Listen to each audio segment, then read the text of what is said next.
Bonjour et bienvenue pour cette nouvelle exploration. Aujourd'hui, on plonge dans la laïcité française, Bonjour. Un sujet central, oui. fondamentale, gravée dans le marbre, mais bon, devenue une source de tension quasi permanente. On a épluché pas mal de sources, des analyses, des articles, des sondages. Hmm. Pour essayer de comprendre ce qui se joue. La mission, en gros, voir comment un idéal pensé pour la paix civile a pu devenir un tel point de friction. Et ce qui ressort très vite, c'est vrai, c'est cette coexistence de deux récits, presque irréconciliables, qui fracturent le débat public. C'est ça. D'un côté, on sent dans les sources une inquiétude, une peur face à ce qui est vu comme la montée d'un séparatisme, souvent lié à l'islamisme radical, et puis le communautarisme. Oui, l'idée que des groupes se replient sur eux-mêmes au détriment des valeurs communes. Et pour ceux qui pensent ça, il y a urgence, il faut défendre la laïcité républicaine plus fermement.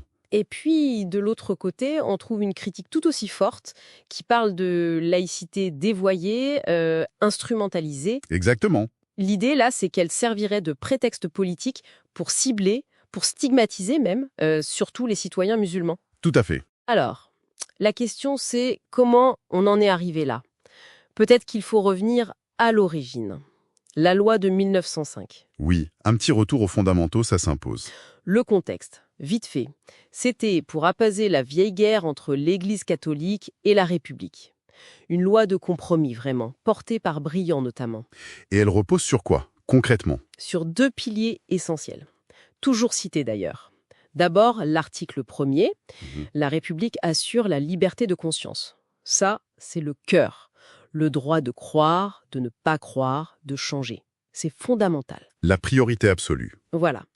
Et ensuite, l'article 2. La République ne reconnaît, ne salarie, ni ne subventionne aucun culte. C'est la séparation, l'institutionnel.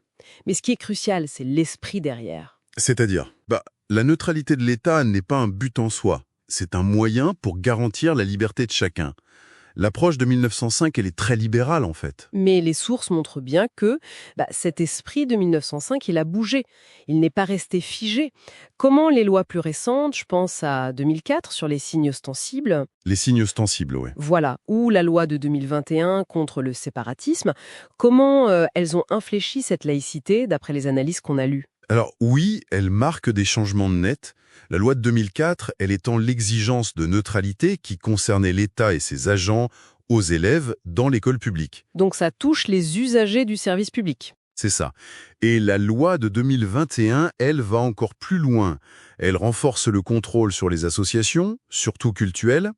Elle étend l'obligation de neutralité à plus d'acteurs, même privés, sous condition. Et puis il y a ce fameux contrat d'engagement républicain.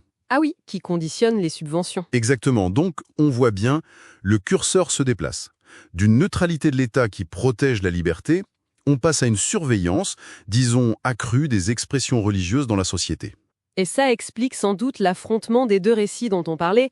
Ce premier récit de la menace, Oui, celui qui met en avant les risques de séparatisme islamiste, le non-respect de l'égalité homme-femme avec le voile, les revendications religieuses qui remettraient en cause les fondements républicains. mais les critiques de ce récit, qu'on a vu aussi, alertent sur un danger. Oui, le danger de l'amalgame. Confondre pratique religieuse, même stricte, et extrémisme politique, ou attribuer des problèmes sociaux uniquement à la religion. C'est un point soulevé, hein? Et face à ça, donc, l'autre lecture, celle de l'instrumentalisation. Tout à fait. Des chercheurs comme Jean Bobéro parlent de laïcité falsifiée. L'idée, c'est que la laïcité serait détournée de son but premier, la protection, pour devenir un outil de contrôle, voire de discrimination. Même le terme communautarisme est parfois vu comme politique, oui. Certains analystes le voient comme une construction pour délégitimer certaines voix. Et ça pose une question de fond, vraiment mise en lumière dans nos lectures. Quelle définition de la laïcité? Inclusive, fidèle à 1905, maximisant la liberté, ou plus exclusive, cherchant à neutraliser le religieux dans l'espace public? La fracture est là. Elle est vraiment là. Et concrètement, sur le terrain, dans la vie de tous les jours, ça donne quoi? On a des exemples dans les sources. L'interdiction récente de la baya et du camise à l'école. Validée par le Conseil d'État, oui. Ou à l'hôpital, où on voit une distinction, neutralité stricte pour les soignants, mais liberté pour les patients, avec des limites, bien sûr, les limites du bon fonctionnement du service, voilà. Et d'ailleurs, plusieurs rapports soulignent un décalage intéressant. Ah oui? Lequel? Beaucoup moins de conflits réels sur le terrain que ce que le bruit médiatique et politique laisse penser. Souvent, le dialogue local, ça désamorce pas mal de choses. C'est important ça.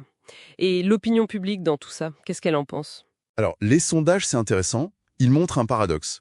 D'un côté, un attachement très fort au principe de laïcité, genre 74%, mais de l'autre, une connaissance assez floue des règles précises, surtout chez les plus jeunes. D'accord. Et un fait marquant, une grosse majorité, 68%, perçoit une instrumentalisation politique de la laïcité. Ah oui, quand même, hein, c'est énorme. Oui, et ça crée un fossé. L'idéal, en théorie, est vu comme rassembleur par 43%, mais la réalité, en pratique, est perçue comme diviseur par 38%. Et plus inquiétant, Quoi donc? le sentiment de protection qu'offre la laïcité n'est pas ressenti pareil par tout le monde. Les citoyens musulmans, notamment, se sentent nettement moins bien protégés par son application actuelle. Donc si on essaye de synthétiser un peu tout ce qu'on a vu dans ces sources, Le principal danger qui ressort, ce n'est peut-être pas tant une menace extérieure, claire et nette, qu'une polarisation interne, très forte, qui finit par dénaturer le principe lui-même. la fonction pacificatrice de 1905 serait perdue. Elle semble en tout cas bien compromise. Ce qui devait être un outil pour vivre ensemble devient un champ de bataille idéologique permanent. Ça laisse songeur. Et ça nous amène peut-être à une dernière question, une pensée à emporter avec soi. Au-delà des textes, des polémiques sans fin, comment on pourrait collectivement retrouver quelque chose de cet esprit de 1905, cet esprit libéral, apaisant? Mhm. Qu'est-ce qui permettrait à la laïcité de redevenir, pas une arme, mais un vrai socle commun pour faire société dans la diversité qui est la nôtre aujourd'hui?